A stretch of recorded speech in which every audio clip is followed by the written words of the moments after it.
Hello and welcome to When I Stop Fighting, the podcast, hosted by Daryl Dittmer, where we talk about the fight or fights that so many of us engage in this lifetime, as well as ways to potentially relieve ourselves of those fights. Let's get started. Welcome to When I Stop Fighting, the podcast. My name is Daryl Dittmer.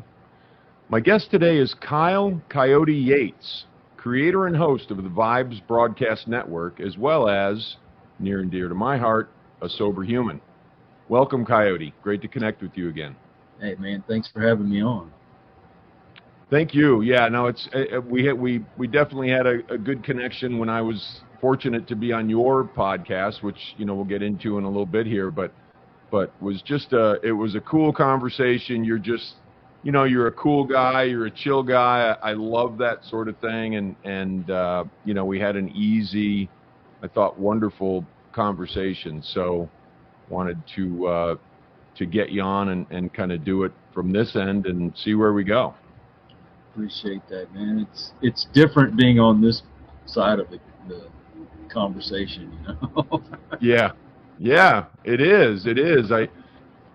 Somebody asked me the other day, I don't know if it was my wife or not, but she's like, which do you like better? Do you like being a guest or you like doing the podcast? And I'm like, I don't know. I don't know if it's one that I necessarily like better than the other. I think because I'm new doing it myself, or fairly new to doing it myself, I love that energy and I love how that plays and but I also, there's a little thing inside me that's like, oh man, I hope I'm doing it right.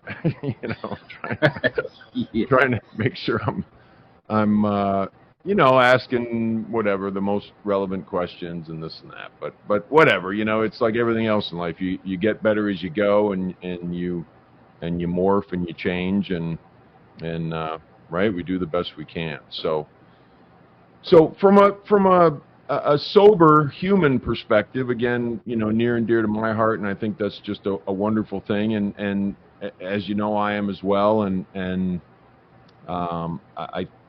many of the guests that I have on have sobriety and are moving through their lives now in a sober fashion, which is cool. But and I think the most important thing that for me, what I can try to impart to people is my story, for whoever can relate to that, and I love to hear your story, Coyote, if you would. Just how did you find sobriety, and how did the whole journey start? I think mine started like a lot of people's, where you kind of you succumb to peer pressure. I was about 12 years old, and I was trying to fit in. I was that odd kid that didn't have a lot of friends. And I'm trying to hang out with the cool kids, and I always hung out with my cousins, which were older than me, and they were drinking and smoking weed and that kind of thing. So I thought, hey man, I'm gonna try this too. And it started out, maybe every other weekend, or maybe we'd have those consistent parties on the weekend. I'd start drinking a little bit, and I started out drinking rum, of all things, rum and Coke. That was my drink of choice. And then wine coolers got to be popular, so I was drinking that. Then I was hanging out with some other kids from school who wanted to start a band, and their parents bought them alcohol, but they drank beer. And I wasn't like that fond of it, but after you drink it for a while, then you get used to it, and then it's like nothing. And I wanted to try weed, so I had a cousin that had some, and man, I got that first. Well, strangely enough, the first time I smoked weed, nothing happened. I thought, what's the big deal here? I thought it was like cigarettes or something. Second time, I got so stoned off my butt, and I was like, wow, this is the coolest thing ever. And I start listening to Pink Floyd, and the Beatles and all that kind of thing. It was fun at first, and I don't know if maybe I had so many underlying problems that I wanted to drown them out that it turned into a habit. Then I got to where I had to have it. When I got married, I was a full-blown alcoholic, drug addict, and I started out with weed, and then I did crack and speed, and I could go through the list. And it just got worse and worse and worse until I met this guy who was an ex-bandito, and he invited me to church. I thought, man, if this guy can go to church, I can go to church. Still tatted up and tough looking, rode the Harley, the whole 9 yards. And I quit for a while. I even got into preaching, and my life was going good. And then I had a fallout with my preacher. Started having problems with my wife. Strange enough, you get in church, you think life between you and your spouse will get better. And then I rebelled. I quit going to church, got right back into drinking again, and it got worse. I had a cocaine habit like you wouldn't believe. And then I turned 36, and I had a heart attack. That's when I said, maybe I need to give this up. And I quit again. And I was going good. I went cold turkey. I left it all alone, exercised, ate right. I dropped like 60 pounds. Wow. And then my wife left me. And I'm out on my own, still was doing good. And I started dating, and I was with this one girl, and she liked to drink. And she was drinking this one night, she wouldn't stop, and I got kind of pissed off, and I took her drink away from her, and I made the mistake of chugging it, and I got right back into drinking again. Well, then it came time for custody, and I wanted my kids more than anything, and that's when I finally said, that's it, I'm done. And I've been sober ever since, man. And we're talking years now. Been 10 years, I think. Got remarried. My new wife, she has really got me back on the spiritual path. And then I think I talked to you about this when you were on my show, but I ended up developing a spinal disease. And along with that comes a lot of pain. Well, what's the first thing the doctors want to do? Throw pain pills at you. Yep. But I went to this one doctor, and I told him, look, man, I'm an addict. If you start giving me opioids and that kind of stuff, I'm going to abuse it. He says, I got an answer for you. Because it's not easy dealing with a lot of pain. Well, there's a pill called buprenorphine. Now, it does have an opioid type consistency to it, but it's like methadone. Basically, it's methadone in a pill. And I don't have an urge to get high or anything like that. And it's been a blessing. Well, when we talked before the show, I told you we moved back to my hometown to take care of our parents, and I had to get a new pain care physician. We got to talking. I was going to get a pain pump inserted into my spine. Well, that's got fentanyl in it. Mm-hmm. And I talked to him the other day, and I'm like, look, if you put me on this, are you going to take me off the buprenorphine? He says, oh, yeah, we'll have to take you off of it. It's like, man, I would rather deal with the buprenorphine because it keeps me sober than to have this pump in my spine all the time. I can deal with a little pain here and there, but I can't deal with getting back to getting stoned again. So I'm leaning more towards not getting the pump at all. Mm. Yeah. And I've gotten a better relationship with my kids. I have a great relationship with my grandkids. And I love being sober.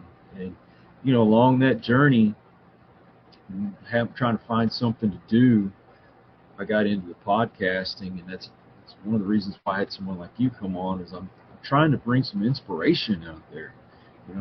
People that have been through something. I've got a great support group around me, and I want to provide that to others that may not have it. So that's kind of been my journey along the way. Yeah, that's great, man. I thank you for sharing your story, and so many things hit me about your story, but one of the things was, and early on, right, peer pressure and feeling like you want to be cool, feeling like you want to fit in, feeling like you want to be good enough, to hang with the cool kids, or whatever, quote unquote, right? The cool kids. And that was exactly, I could relate to that 100%, because there was something in me, something in this mechanism that just was not feeling adequate, was not feeling like I could hang with everybody else, or that I deserved to hang with everybody else. And it sounds like you felt the same way. I mean, it was the early 80s, and everybody was partying, and who wants to be the nerd? Oh, that guy doesn't want to drink. He doesn't want to smoke a joint. He's not cool. And that pressure, I don't know if that still goes on nowadays with kids, but it was pretty bad back then. It was. Yeah. No, I remember, and I was definitely right in the midst of that. I graduated from high school in '84, so that was kind of like what we did. There wasn't anything else. We didn't go to movies. We didn't, whatever. Everything we did had to do with drinking or drugs, and as that escalates over time, it just gets ugly. There's no other way for it to go, and I look at it like, because there were friends over time that sort of, they dropped off. They were friends that were not feeling like I was feeling about myself. But then there were some that were. So those guys hung on, and then the other ones kind of dropped off. They're like, I don't need to do this to myself. And it wasn't something that they said. It was just all of a sudden they weren't there. They weren't in the same spots. They weren't in the same dens. They weren't in the same parties. Where the people who were, I guess, more adept at wanting to get that fix, whatever that happened to be. I mean, that's where we were. But it's amazing as I look back how the friends dropped off. Did you experience that same kind of thing? And it's weird. The group that I hung out with mostly were heads, and the music, I guess, was a real driving factor. It was part of the culture, the party. Mm-hmm. And everybody I knew they just, even after we graduated, they still acted like we were in high school. Now, I have friends that are older than me that I've stopped hanging out with because they still think they're back in high school. I mean, you can't be in your 60s and still think you're 16 years old. Right. And so they're still doing that kind of stuff. But then a lot of them got smart and was like, hey, I need to care for my family, and they straightened up. And it's wild how many people that I had to basically excommunicate out of my life because they just won't stop. Right. And that's hard to see. I actually received a text, or not a text, a Facebook message this morning from a guy who is in my book. I didn't use his real name, but he's in my book, and I had no idea what happened. I have no idea what happened to most of those people that were, in there in the early days and this and that. And he basically sent me a Facebook message, and this was just really touching to me. But he said, it's been really inspiring with your book and your podcast and what you're doing with sobriety, and I don't know exactly what it said, but something like he's been sober too, and that his life has completely changed and everything's really cool. And and I don't know who else is. I mean, there might be other ones who are sober as well, and that's just a cool thing for me to see, because a lot of them aren't around anymore. They're not on this planet anymore. And then this person coming out of the woodwork and like, hey, I'm sober too. I was like, oh man, like it just hits me right here, right? It's awesome to see that. What blew my mind was how many of those guys that I partied with were dying off in their 40s. And I mean, you don't really hold on to those same friends, once you get married and have kids. I don't know a whole lot of them that do. I did have a few that eventually I had to say, hey, enough's enough. But you know that I interview some musicians from back in those days, back in those bands that we used to listen to, Quiet Riot and all that. Which shocked me, I had Rudy Sarzo on from Quiet Riot, and he stayed sober. He never partied and all that kind of stuff. That was shocking to me. In fact, he's Christian. Talked to J.J. French, the lead guitarist from Twisted Sister, and he had sold drugs at one time, but he's got straight sober and stayed sober the whole time he's with Twisted Sister. In fact, if you were in the band, you were going to party, they were going to get rid of you. And I asked him, I said, don't you think it would have been probably beneficial to let your fans know that you didn't party, and maybe that would have changed some lives? He says, our management said, don't tell people that you don't party. We want them to think that you do, because that's the cool thing. Mm-hmm.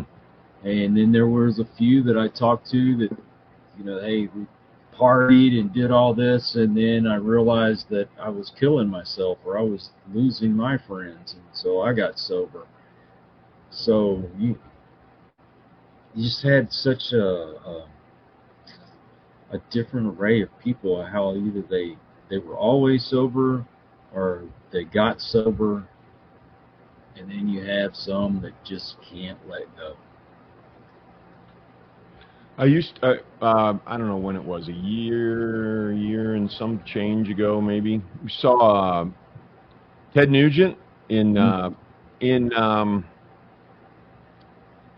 Texas, in Beaumont.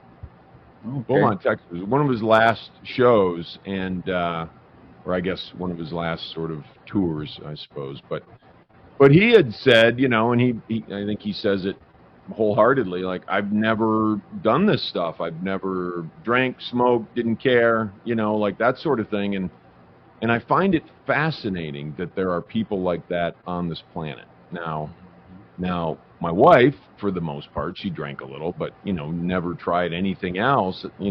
Those people just don't make any sense to me.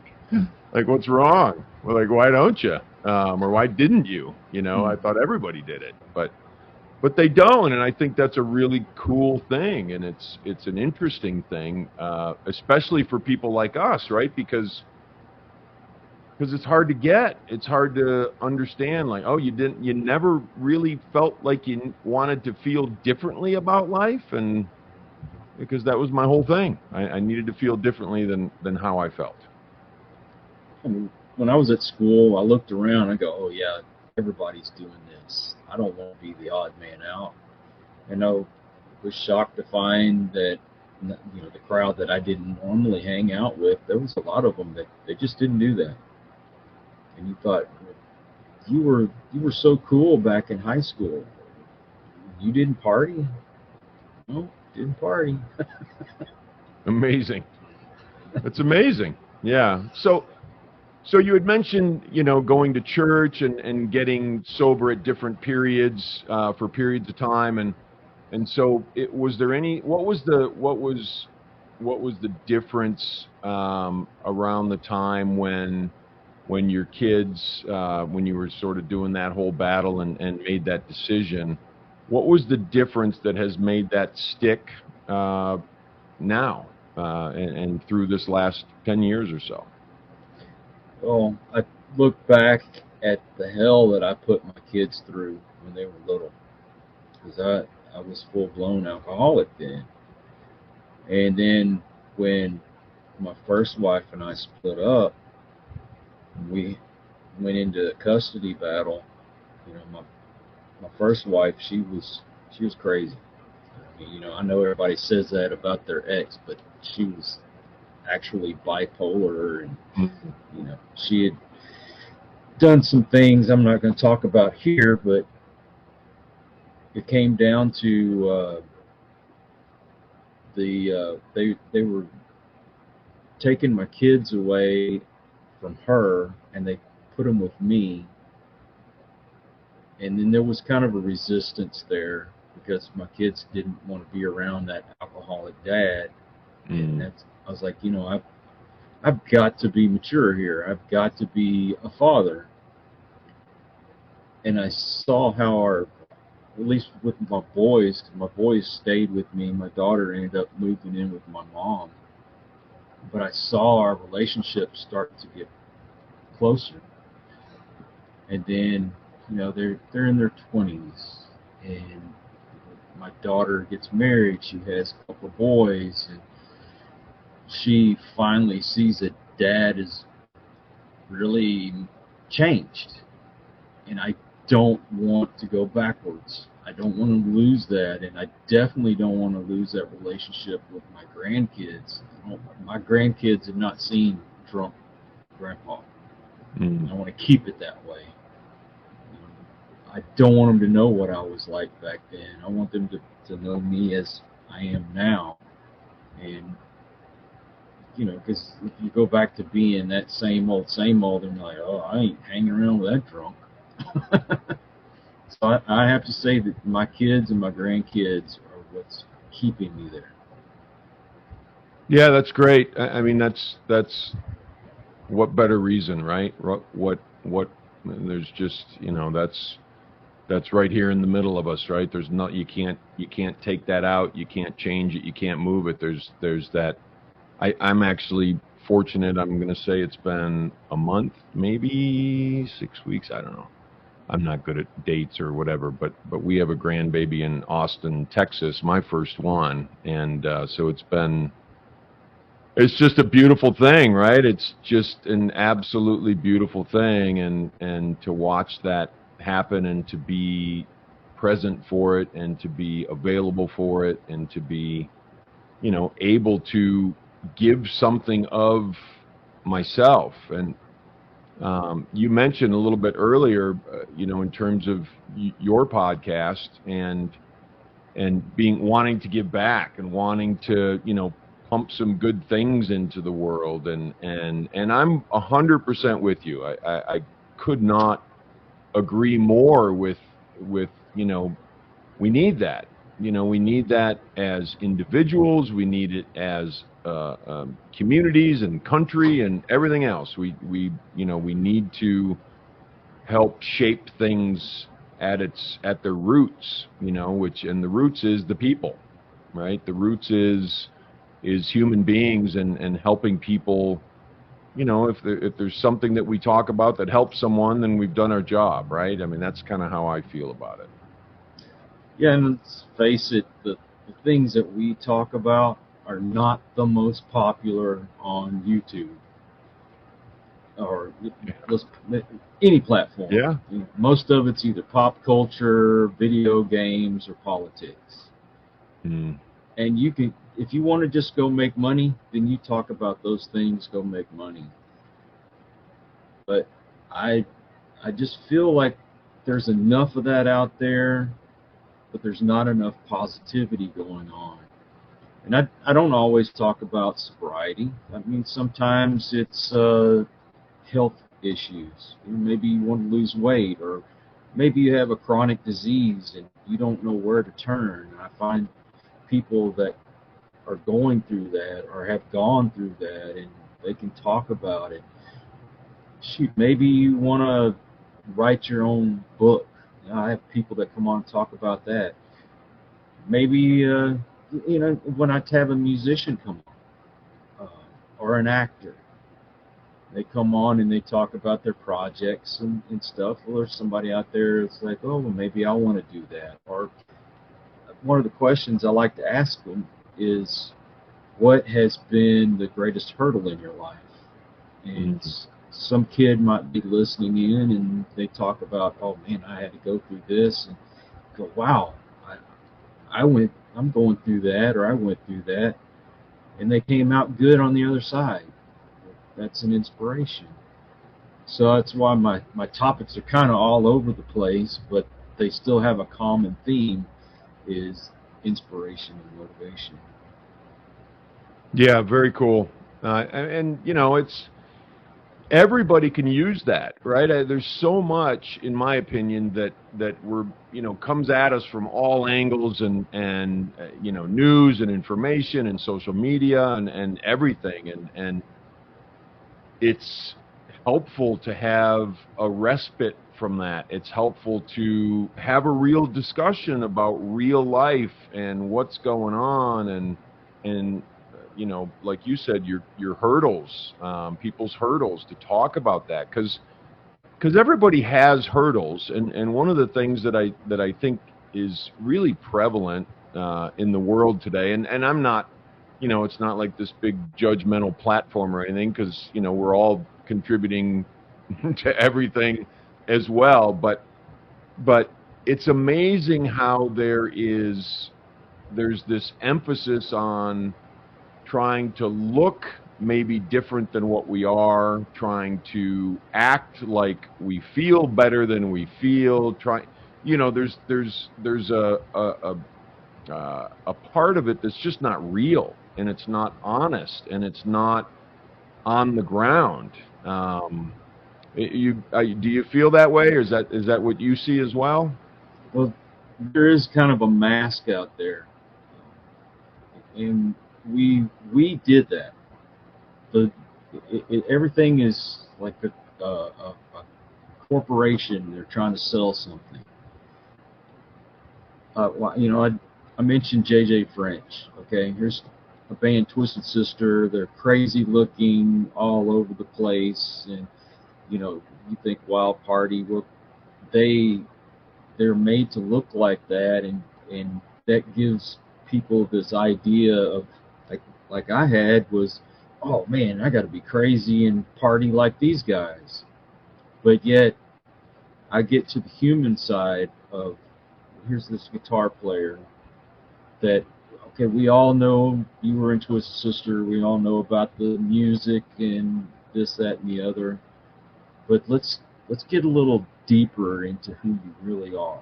That's what I want to talk about. That's why I don't ask them those same 100 questions that you hear on every interview. And then you find out he's just a regular guy. There's more to him than that, wild makeup and long hair and crazy songs. This guy he's a businessman. He was, just talking to him inspires me. And I know that there's somebody out there that's going to hear that. They forget the mask. Put that away. Let's get to who you really are. That's why I feel like my shows are different than what you usually see. And I'm patting myself a little bit on the back here, but when I get through with an interview, nearly every one of them have told me, and nobody has ever asked me those questions before. That's really cool. Yeah, that's really cool, man. I'm there's that veneer, right? The veneer that we sort of hold up and say, oh, this is me, and not all of us, but a lot of people do that. And then there's okay, if I take that away, and then what's left, it's just people. and like you're talking about J.J. French, he's just a dude, right? He's Exactly. a guy, and the interesting thing is, and I think where this can get lost sometimes is everybody's got, and I look at sobriety from this perspective too, and recovery and that sort of thing, but everybody's where we meet, the ground where we meet is on our emotions. We have different stories, and I did this but I didn't do this, and I did this but I didn't do this, and you did this but you didn't do this, and our stories as far as what's going on out in the world aren't necessarily the same, but we all connect on the playing field of emotions, and we all feel the fear, and we all feel the pains, and we all feel the scared to death, and we feel the anger, and we feel the love, and so we meet on that playing field, and I think it's sometimes we get lost in looking at people and maybe putting them on a pedestal and saying, well, you're not supposed to feel all those things because you're X. I don't think about the fact that other people, everybody feels those things. Everybody's got stuff to deal with. Everybody's got their elephant in the room in terms of something they need to contend with. And I think that's a cool place to start our interactions with humans, and it sounds like on the Vibes Broadcast Network, that's exactly what you do. I want to get to that human side. I still remember when I first picked up a Quiet Riot album, and I'm looking at the picture of these guys, and I see Rudy Sarzo, and he looks tough, he looks kind of mean. I get him on the show, and I find out he's just a family guy. It's just an act he puts on stage of this crazy looking dude, and he's very deep in his faith. He talked about how his family, their struggle from coming from Cuba here to the United States and becoming citizens of the United States. That's very heartwarming to hear his story.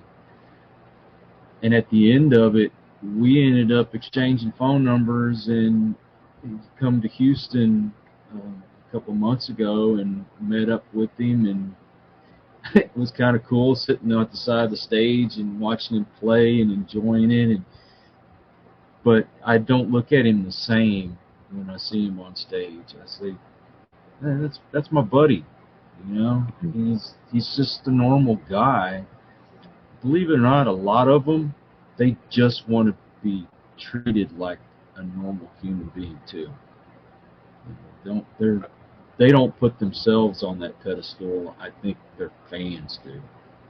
Right, 100%. I couldn't agree with that more. I think there's, we create that separation by what we think and by what we expect, and our vision of somebody who's world famous, or like those kind of things. We take the human part away from them, and once you peel off that everything else, they're just people, and I learned this in business a long time ago, because I come from a real blue collar background, and then I got involved in business through a circuitous, just sort of an interesting story. But I used to be scared to death of people, vice presidents and presidents and CEOs and this and that. And then at one point, I'm like, I can't be scared of these people, because they're, just because it's not where I came from. I didn't come from that. I didn't come from that background. And I finally told myself, you don't need to be scared to death. They're just people. They're just human beings, and very simple, or very similar to your to your experiences. Once you kind of cut through that, you find that out, and that's a very freeing thing for me, because everybody goes on the same playing field at that point, which is pretty cool. I don't have to have these heroes that are out there that aren't real humans. So anyway, that's I know we're running a little short on time, but I'm glad we talked about that. I think that was really, really cool. So if you were going to give somebody advice, maybe somebody's who's listening is just getting sober, or they're looking to get sober, or they are early on in sobriety and they're facing those hurdles and they're struggling, what would be the advice that you would give them? Well, first off, it's because of what I went through. Find what means the most to you and use that as an inspiration. What I mean by that is, for me, it was my kids and my grandkids. And when you get that urge to drink, have their picture nearby and look at them and say, do I want them to see me the way I am when I'm drunk, or when I'm sober, or when I'm high, or when I'm sober? Because there was a time that I didn't care if I lived or died. But that changed when I think of, if I wasn't here tomorrow, and my youngest grandson lives with us, and he always, first thing he does when he wakes up is he comes in here to the studio and to see what Pawpaw's doing. And I wonder, how would he feel if I wasn't here tomorrow when he wakes up? And that changes your mindset. Does the drink or the drugs, does that mean more to you, or does that child mean more to you? Maybe there's a person out there that you feel strongly about. I can't speak for you, but find out who that is. Or maybe it's, I don't know, maybe it's your career. Maybe if your career means a lot to you, do you want to have that career, or you want to be a drunk? Because I know a lot of people that are living on the street because that became more important to them than family or career. So, kind of, I don't know, that's my way of looking at it anyway. No, I appreciate it. That's great. There's a lot of ways, and I've met a lot of people over the years that I've been sober, and they get sober in different ways, and they stay sober for whatever reasons, and they whatever works. I mean, and that's what it is. I mean, I value the humans in my life so much now that there is absolutely no way that there would be anything that I would do to undermine that, especially something that I would do to myself that would compromise me with them in our relationships. It's and that's incredibly important. So I appreciate you sharing that. Thank you. My pleasure. So as we wrap it up here, I want to let everybody know where to find you and your work, and I'll put this stuff in the show notes as well. But if you could share that, would be great, Coyote. Well, I'm on YouTube. It's the Vibes Broadcast. I don't remember if it's under the Vibes Broadcast or Vibes Broadcast Network, but I'm on YouTube. I'm on Rumble, Odyssey, and the audio portion you can find on Buzzsprout. Buzzsprout's a great launching pad. It sends it out to iHeartRadio, Spotify, Apple Podcasts, Google Podcasts, Stitcher, just about anywhere you listen to a podcast, you can find us. Very cool. Yeah, that sounds great. Well, I love doing your podcast and being on your podcast, and I so much appreciate you jumping on with me and sharing, your thoughts and your wisdom and your experiences, which, are very cool for each of us, individually. They're so different and they're so unique, and it takes all of us. So thanks, Coyote. Appreciate having you on, man, and we'll talk real soon. All right. Thank you, brother. I appreciate you having me on. My pleasure.